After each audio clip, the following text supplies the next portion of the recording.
Yeah, so this is somewhat of my retreat to help cleanse my energy, rebalance, and it's extremely good for just being in nature and allowing all your sensory elements, your mind, your feeling, your touch, your smell, to reset.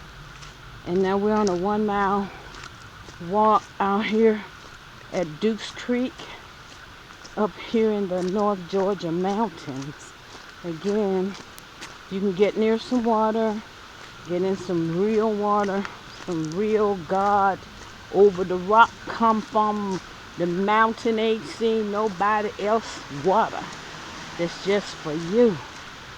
And I don't know if I might bathe in here today. I'm not gonna say I'm not, because that's what I'm feeling.